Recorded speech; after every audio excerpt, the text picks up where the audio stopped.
आज हम यहाँ पर क्लास 12th का एक नया चैप्टर स्टार्ट करने वाले हैं जिसका नाम है करंट इलेक्ट्रिसिटी। ठीक है, इससे पहले जो चैप्टर था वो हमने पढ़ा था इलेक्ट्रो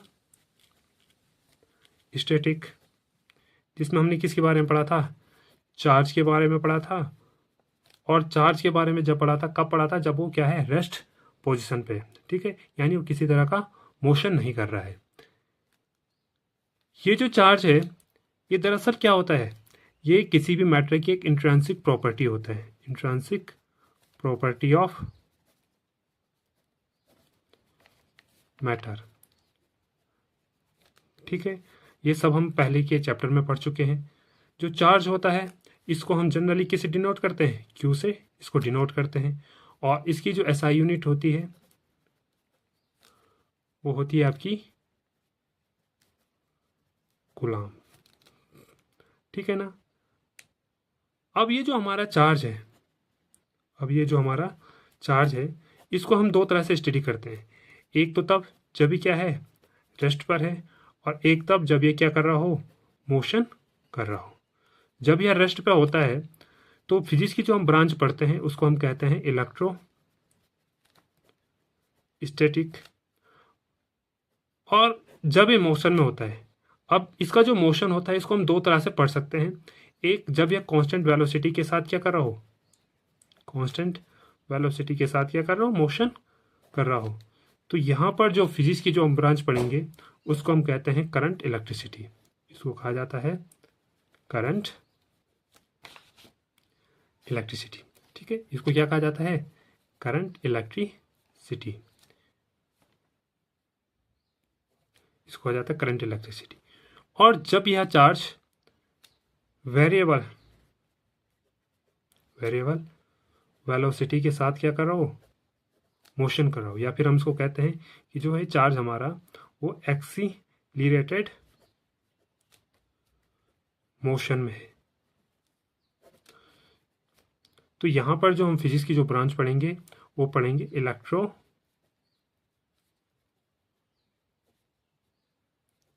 मैग्नेटिज्म। यानी कहीं ना कहीं इलेक्ट्रिक इफेक्ट के साथ यहाँ पर हमें मैग्नेटिक इफेक्ट भी देखने को मिलता है। तो इसलिए इस ब्रांच को हम क्या कहते हैं? इलेक्ट्रोमैग्नेटिज्म। तो आज जो हम चैप्टर स्टार्ट करने वाले हैं वो है करंट इलेक्ट्रिसिटी। तो चलिए शुरू करते हैं करंट इलेक्ट्रिसिटी। तो करंट इलेक्ट्रिसिटी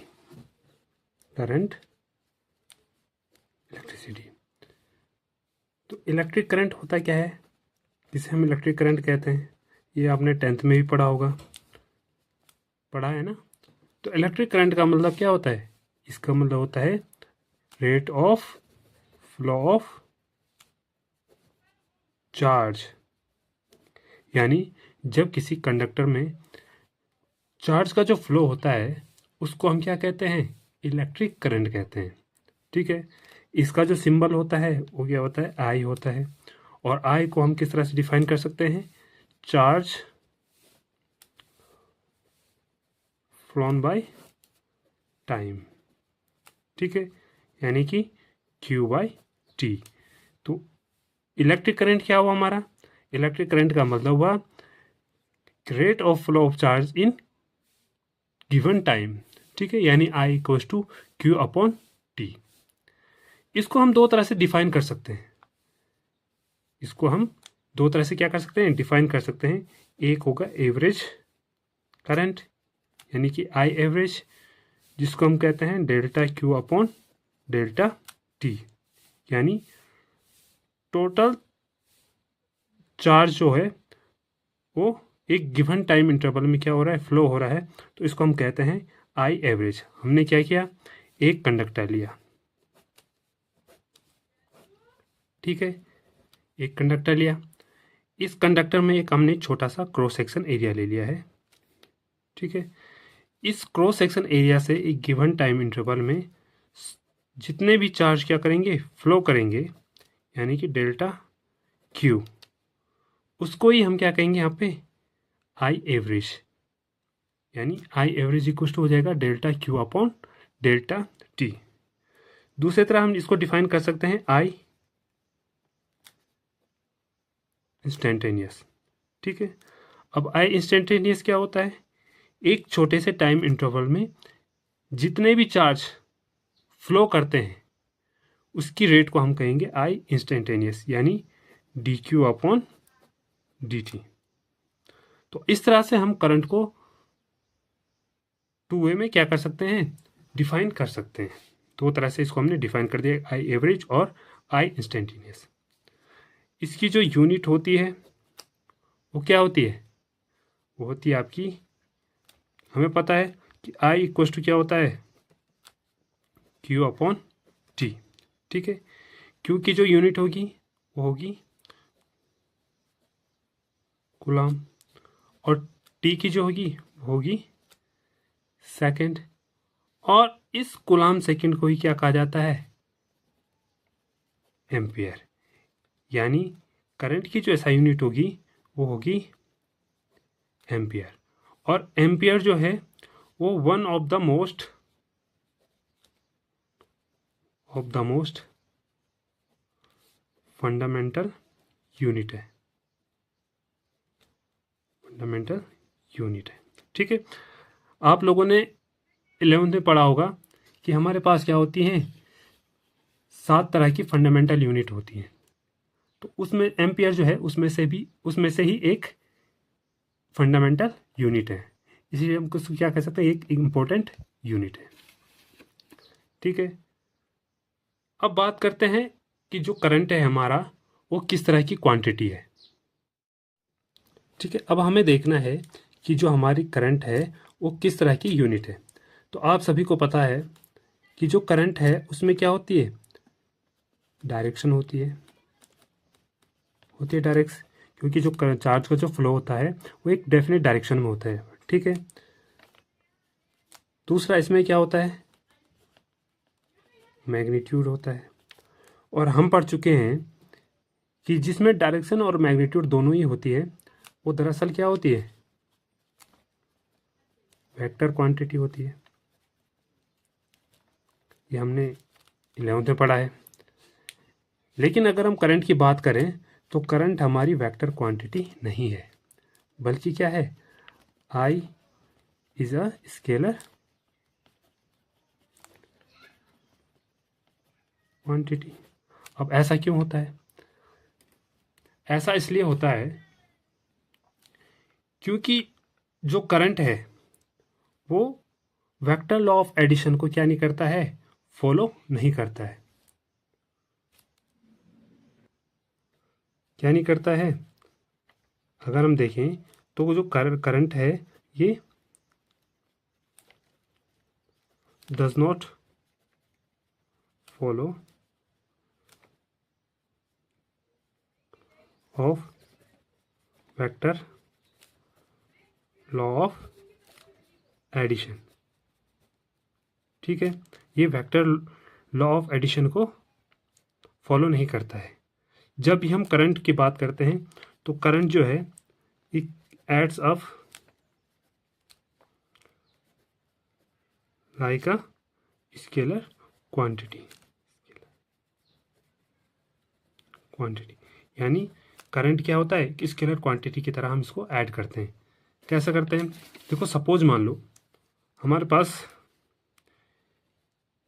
ये कोई करंट है। ठीक है, यहाँ पे सपोज मान लो 2 एम्पियर करंट आ रहा है। ठीक है, और यहाँ से 3 एम्पियर करंट आ रहा है। तो यहाँ पे ये क्या कर रहे हैं? मीट कर रहे हैं और फिर आगे बढ़ते जा रहे हैं। तो अगर हम यहाँ पर करंट निकालें तो ये क्या हो जाएगा? 2 + 3 यानी कितना हो जाएगा? 5 एम्पियर। 5 एम्पियर। ठीक है, यानी यहाँ पर हमने किसी तरह का वेक्टर लॉ ऑफ एडिशन का यूज़ नहीं किया है। तो इसलिए हम कह सकते हैं कि जो हमारा करंट है,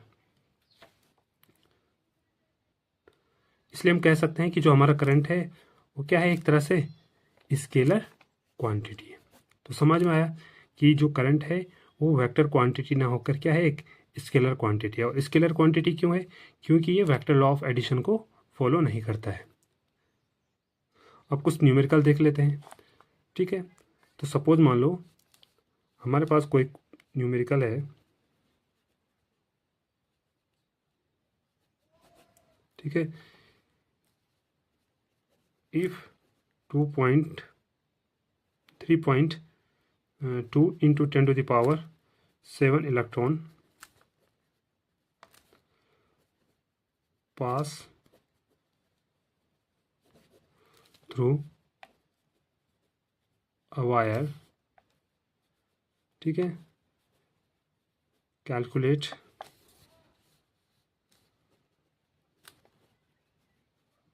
करंट थ्रू इट, ठीक है। सपोज मान लो किसी वायर से 3.2 इंटू 10⁻7 इलेक्ट्रॉन क्या कर रहे हैं, पास कर रहे हैं। तो हमें क्या निकालना है यहाँ पर, उस वायर से पास होने वाला करंट निकालना है।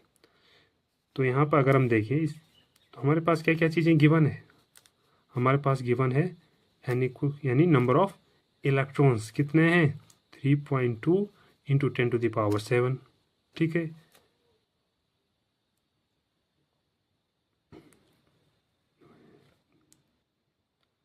यहाँ पर हमारे पास टाइम भी दिया हुआ है, ठीक है, 0.5 सेकेंड में। टाइम हमारे पास कितना है, 0.5 सेकेंड है, ठीक है। और हमें पता है कि इलेक्ट्रॉन पे जो चार्ज होता है वो कितना होता है, 1.6 इंटू 10⁻⁻19 कूलम। अब हमें यहाँ पर क्या कैलकुलेट करना है, हमें कैलकुलेट करना है कि उस वायर से कितना करंट पास हो रहा है, ठीक है, कितना करंट फ्लो हो रहा है। तो हमें पता है कि I इक्वल टू क्या होता है, Q अपॉन T होता है। अब Q की तो हमारे पास वैल्यू नहीं है, हमें क्या क्या दिया है यहाँ पे, नंबर ऑफ इलेक्ट्रॉन्स दिया है, ठीक है, इलेक्ट्रॉन्स की वैल्यू है और टाइम है। तो हमने क्वांटाइजेशन ऑफ चार्ज हमने पहली यूनिट पढ़ा है, क्वांटाइजेशन ऑफ चार्ज। तो क्वांटाइजेशन ऑफ चार्ज क्या कहता है कि Q इक्वल टू क्या होता है, NE। तो यहाँ पे हम क्या कर देंगे, Q की जगह NE पुट कर देंगे अपॉन टाइम, ठीक है। अब N की वैल्यू कितनी है, N की जो वैल्यू यहाँ पे है वो है 3.2 into 10⁻7 into 1.6 into 10⁻⁻19 upon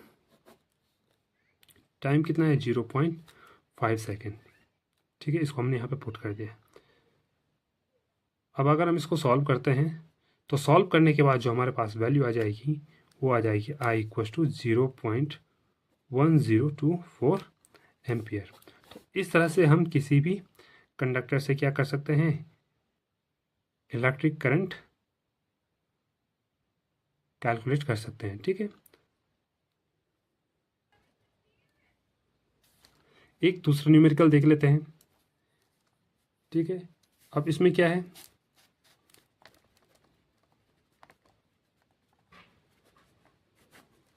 second, इसमें क्या बोल रहा है कि the charge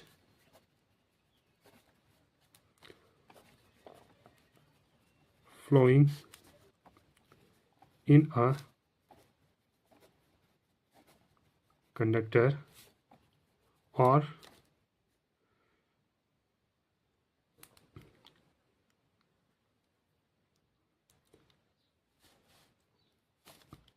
the charge flowing in a conductor depends on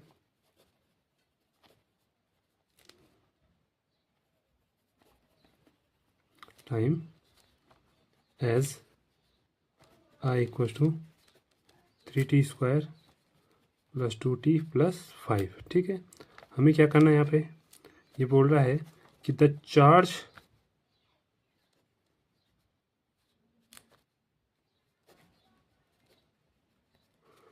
flowing, ठीक है, calculate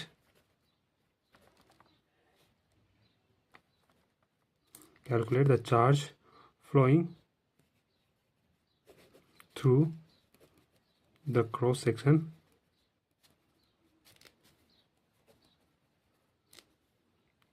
of the conductor in time t equals to 0 to t equals to 2 seconds, ठीक है, ये हमें यहाँ पे क्या करना है, कैलकुलेट करना है। तो अगर हम इसका सॉल्यूशन देखें तो हमें पता है कि आई की वैल्यू यहाँ पे क्या दी गई है, आई इक्वल टू दे रखा है 3t² + 2t + 5। हमें क्या करना है, चार्ज यहाँ पे निकालना है। ठीक है, तो हमें we know that I equal to क्या होता है, dq/dt। तो dq इक्वल टू क्या हो जाएगा, आई dt, क्योंकि हमें यहाँ पे क्या निकालना है, चार्ज निकालना है। और चार्ज कौन से टाइम इंटरवल में निकालना है, t इक्वल टू 0 से t इक्वल टू 2 सेकेंड के बीच। ठीक है, तो हम इसका क्या कर देंगे, इंटीग्रेशन कर देंगे। तो इंटीग्रेशन करेंगे तो dq इक्वल टू क्या हो जाएगा, इंटीग्रेशन कहाँ से कहाँ तक, t इक्वल टू 0 से t इक्वल टू 2 सेकेंड तक। ठीक है, ये हो जाएगा। वैल्यू पुट करेंगे तो 3t² + 2t + 5dt। ठीक है, तो ये हो जाएगा आपका सॉल्व करने के बाद 3t³ / 3 + 2t² / 2 + 5t, और लिमिट है हमारी 0 से 2। तो t³ क्योंकि 3 से 3 कैंसिल हो जाएगा, 2 से 2 कट जाएगा। ठीक है, तो ये हो जाएगा 3t³ t² + 5t, और लिमिट हो जाएगी 0 से 2। और जब हम लिमिट पुट करेंगे तो लिमिट पुट करने के बाद जो हमारे पास सॉल्यूशन आ जाएगा, जो आंसर आ जाएगा वो आ जाएगा 22 कूलम। तो यानी टोटल जो चार्ज यहाँ पर फ्लो होगा एक क्रॉस सेक्शन एरिया से, वो हो जाएगा 22 कूलम। तो इस तरह से हम ऐसे क्वेश्चनों को सॉल्व करेंगे।